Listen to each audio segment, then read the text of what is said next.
Hello विद्यार्थियों, आपका अपने इसी यूट्यूब चैनल में बहुत बहुत स्वागत और अभिनंदन करता हूं। आज हम लोग शुरू करने वाले हैं इंग्लिश ग्रामर, और भी एकदम ज़ीरो लेवल से। यानी यदि किसी बच्चे को एकदम से कुछ अंग्रेज़ी में नहीं पता है तो वह भी इसको देख करके, इस वीडियो को देख करके ग्रामर को सीख सकता है और अपनी अंग्रेज़ी में नॉलेज को बढ़ा सकता है। तो बिना विलंब किए, बिना देर किए, चलिए हम लोग शुरू करते हैं अपना इंग्लिश ग्रामर। तो इंग्लिश ग्रामर में हम लोग पढ़ेंगे क्या, वो पहले चर्चा कर लेते हैं। इंग्लिश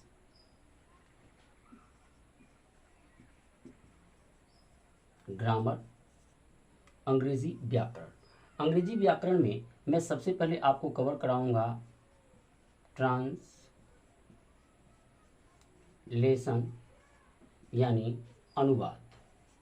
अनुवाद वाला पोर्शन मैं सबसे पहले आपको कवर कराऊंगा और एकदम आपको जीरो से लेकर के चलूँगा। यानी अनुवाद वाला जो पोर्शन है वो हम लोग सबसे पहले क्या करेंगे, कवर करेंगे और जीरो से हम लेवल से लेकर चलेंगे। तो आइए बिना विलंब किए हम लोग शुरू करते हैं अपना ट्रांसलेशन वाला पार्ट। तो इसमें सीखने से पहले हम कुछ जो है सम प्रोनाउंस की इम्पॉर्टेंट प्रोनाउंस, यानी कुछ महत्वपूर्ण सर्वनाम पहले सीखेंगे। यानी सबसे पहले हमें सीखना है क्या कि यह ही माने होता है वह, और यह हमेशा पुरुष के लिए लगाते हैं हम लोग। दूसरी सर्वनाम सीखेंगे सी माने भी होता है वह, लेकिन यह स्त्री के लिए होता है, स्त्री के लिए लगता है।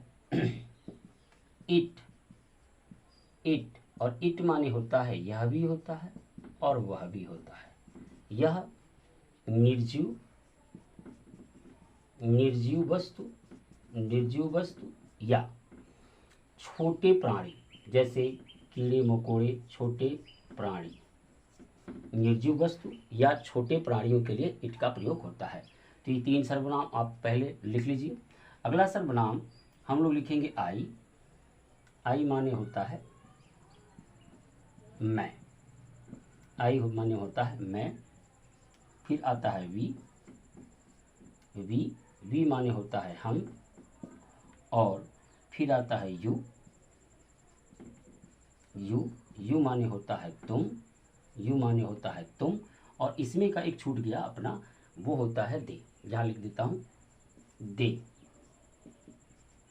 माने होता है वे, दे माने वे। कहने का तात्पर्य ये है कि ये एक वचन पुरुष के लिए, यानी एक वस्तु का जवाब हो एक व्यक्ति के लिए है या एक स्त्री के लिए है, और एक निर्जीव वस्तु के लिए या एक छोटे प्राणी के लिए। आई मैं, वी माने हम, यू माने तुम, और ये दे माने वे। यदि हमें इनका बहुवचन बनाना है, यानी बहुत से लोगों को दिखाना है, तो दे हम लेकर के आएंगे। तो इतने प्रोनाउन पहले नोट कर लीजिए। अगला कुछ प्रोनाउन और मैं नोट करा देता हूँ, जैसे मी माने मुझे, मी माने मुझे। माई माने मेरा, माई माने मेरा। आवर माने माई माने मेरा, आवर माने होता है हमारा, आवर माने हमारा। और आप लिख सकते हो अस माने हमें, अस माने हमें। ये आप इतना प्रोनाउन पहले नोट कर लीजिए, फिर इसके बाद मैं आगे के प्रोनाउंस लिखाता हूँ। तो आप हमें ना रोकिए, आप वीडियो को रोक करके इन्हें नोट कर लीजिए। आगे हम लोग देखेंगे कुछ प्रोनाउंस और जिनकी अनुवाद करते समय हमें आवश्यकता पड़ेगी, इसलिए हम लोग इनको देख रहे हैं। फिर हम देखेंगे अपना योर, यह है योर माने तुम्हारा, योर माने तुम्हारा। और देखेंगे देम माने होता है उन्हें। और देखेंगे हम साथ में देयर, THEIR है देयर माने उनका। और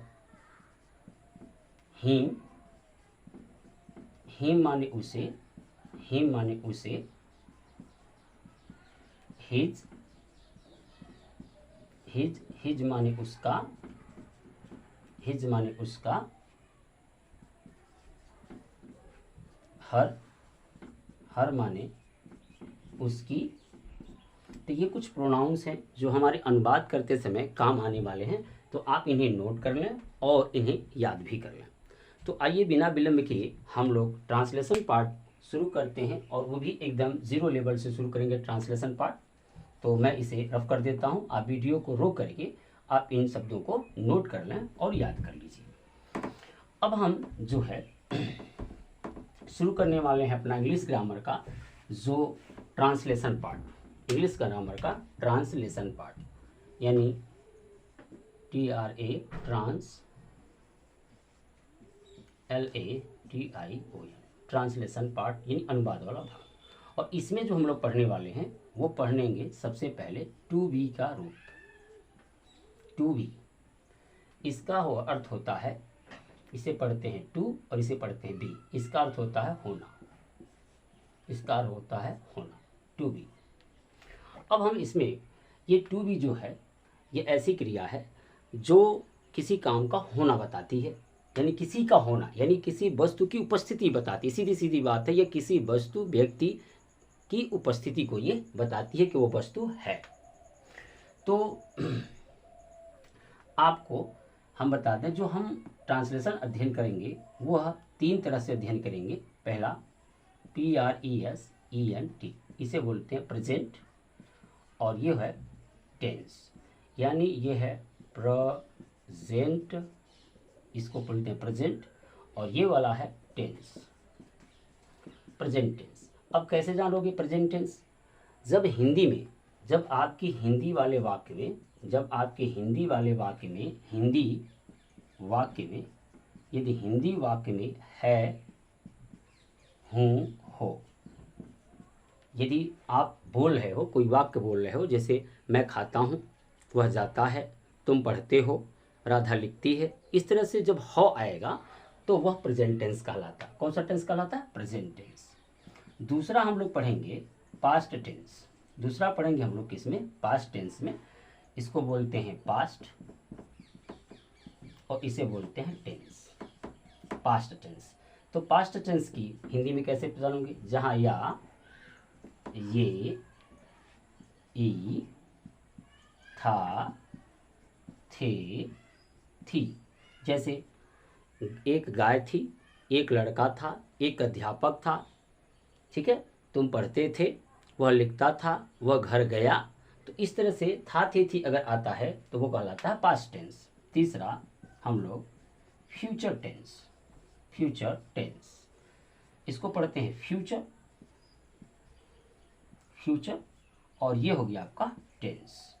तो इसको कैसे पहचानोगे हिंदी में? कैसे? जैसे जब कुछ बोलोगे, जैसे इसमें आएगा आपका गा, गे, गी, गा, गे, गी, यानी वह एक डॉक्टर होगा, तुम एक कलेक्टर होगे, मैं एक अध्यापक बनूंगा, राधा घर जाएगी। तो गा, गे, गी जब लास्ट में आएगा तो वो होगा फ्यूचर टेंस। प्रेजेंट टेंस का जो हिंदी होती है उसको बोलते हैं वर्तमान काल। प्रेजेंट टेंस की जो हिंदी होती, हिंदी अगर हिंदी जानते हैं, जानना चाहते हैं, इसको बोलते हैं वर्तमान काल। और ये वर्तमान काल कौन है? अभी मैं पढ़ा रहा हूँ तो यह है प्रेजेंट, यह है प्रेजेंट। और इसकी हिंदी जो होती है वो होती है भूतकाल। पास्ट टेंस की हिंदी होती है भूतकाल। अब ये भूतकाल मतलब जो समय बीत गया, या एक सेकंड पहले बीता हो, एक मिनट पहले बीता हो, एक घंटा पहले बीता हो, एक दिन पहले बीता हो, एक सप्ताह पहले बीता हो, एक वर्ष पहले बीता हो, या 100 साल पहले बीता हो, जो भी समय बीत जाता है हम उसे भूतकाल और अंग्रेजी में पास्ट टेंस कहते हैं। इसकी जो हिंदी होती है फ्यूचर टेंस की हिंदी में अर्थ होता है भविष्यत काल।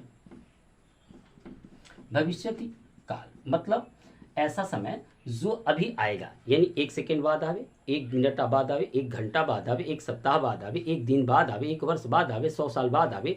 तो जो भी अभी आने वाला समय है उसको हम लोग बोलते हैं भविष्यति काल। टेंस माने होता है काल, टेंस माने क्या होता है? काल। तो इस तरह से हमने देखा कि जो हम टू बी के रूप हैं वो 3 टेंस में पढ़ने वाले हैं, प्रेजेंट टेंस, पास्ट टेंस और फ्यूचर टेंस। यानी समय को अपनी सुविधा के लिए हम लोगों ने 3 भागों में बांट रखा है, वर्तमान काल, भूतकाल और भविष्यति काल। तो आइए अब हम देखते हैं कि टू बी में इनके क्या क्या रूप होते हैं और कैसे इनका हम ट्रांसलेशन करेंगे। तो विद्यार्थियों आइए देखते हैं टू बी का जो अर्थ होना है वो प्रेजेंट टेंस में कौन कौन से रूप होते हैं। जो प्रेजेंट टेंस में है हम लोग इसका प्रयोग करते हैं इज। इज माने होता है आर, यहाँ मैंने उच्चारण भी लिख दिया, आर आर माने हैं या हो, यहाँ एम एम माने हूँ। तो ये प्रेजेंट टेंस में देखो समय हो आया है। अब दूसरा है पास्ट टेंस यानी भूतकाल। इसमें क्या होता है, पहला होता है वाच जिसका मतलब होता है था थी, और दूसरा होता है वर यानी वेयर पढ़ते हो आप लोग, वेयर वेयर या वर, इसको शुद्ध उच्चारण इसका वर है लेकिन लोग वेयर पढ़ते हैं, इसको वेयर पढ़ते हैं लेकिन शुद्ध उच्चारण इसका क्या है, वर। वर का मतलब होता है थे और थी। तो देखो मैंने पहचान बताई थी, पास्ट में क्या होता था थे थी आता है। फ्यूचर टेंस में होता है विल बी, इसका मतलब भी गागेगी होता है, और दूसरा होता है सेल बी, इसका मतलब भी गागेगी होता है। तो आप इसे नोट कर लें एक बार, उसके बाद हम लोग आगे बढ़ते, वीडियो को रोक करके आप नोट कर लें इसे।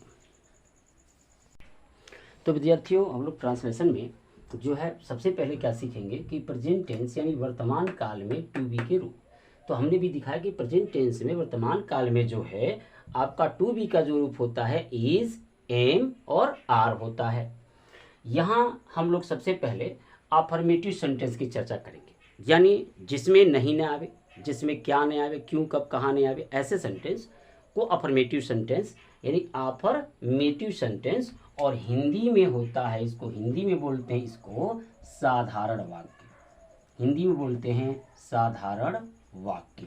अफर्मेटिव सेंटेंस मतलब साधारण वाक्य, ऐसा वाक्य जिसमें नहीं आएगा, जिसमें क्या क्यों कब कहाँ कैसे ऐसे चीज़ें नहीं आएंगी, यानी सीधी सीधी बात होगी। जैसे राम एक अध्यापक है, तुम एक छात्र हो, इस तरह के जो वाक्य होते हैं उन्हें हम लोग अफर्मेटिव सेंटेंस कहते हैं। तो जो भी हम अनुवाद पढ़ेंगे प्रेजेंट टेंस में टू बी के रूप का, उसमें हम पढ़ेंगे affirmative sentence, negative sentence, interrogative sentence और फिर इंट्रोगेटिव नेगेटिव सेंटेंस। आप सब समझ जाओगे धीरे धीरे, टेंशन मत लो। तो इसके नियम क्या है आपको याद रखना, ये नियम नोट डाउन करने, आपको नोट करने हैं। रूल एक है ही सी इट हो और दिस दैट। ही हो, सी हो, इट हो, दिस हो, दैट हो, तथा एक वचन करता है यानी एक व्यक्ति हो, कोई एक व्यक्ति की बात की जा रही होने की, यानी किसी एक व्यक्ति किसी एक वस्तु के होने की बात कही जा रही हो, उसे हम लोग एक वचन करता कहते हैं। वहाँ पर हम लोग क्या लगाएंगे, है की अंग्रेजी इज लगाते हैं। दूसरा नियम है वी आवे, यू आवे, दे आवे तथा बहुवचन करता, यानी कोई वस्तु या व्यक्ति एक से अधिक की, यानी किसी ढेर सारे वस्तुओं एक से अधिक यानी 2 3 4 5 6 कुछ वस्तु, तो एक से अधिक व्यक्ति या वस्तु की उपस्थिति दिखाई जाए तो वहाँ पर उसे हम बोलते हैं बहुवचन करता। तो उसके साथ हमें क्या लगाना है, आर लगाना है। क्या लगाना है, R A R E, R लगाना है। और अगर आई आएगा तो उसके साथ केवल एम लगाते हैं, आई के साथ केवल क्या लगाते हैं, एम लगाते हैं। आइए कुछ अनुवादों को करके के हम आपको समझाते हैं इसमें, और छोटे छोटे पहले अनुवाद शुरू करेंगे, फिर हम लोग बड़े अनुवाद की ओर बढ़ेंगे। सबसे पहले हम केवल छोटे अनुवादों की शुरुआत करेंगे, और छोटे अनुवादों से ही हम लोग क्या करेंगे, बड़े अनुवाद की ओर बढ़ेंगे, यानी थोड़ी सी जटिल अनुवाद। जैसे सीधे सीधे देखिए, वह एक लड़का है, ये है सीधा, वह एक लड़का है। तो वह की अंग्रेजी हो गई ही, वह की अंग्रेजी हो गई ही। अब है की अंग्रेजी ले आना है, तो ही के साथ है की अंग्रेजी क्या लाएंगे आप, आपको बताया गया कि क्या लाना है, इज। तो यहाँ ले आती है इज, अब इसको पूरा यहाँ लिख देंगे a boy, he is a boy. अगला, तुम एक विद्यार्थी, तुम एक विद्यार्थी हो, तुम एक क्या हो, विद्यार्थी हो।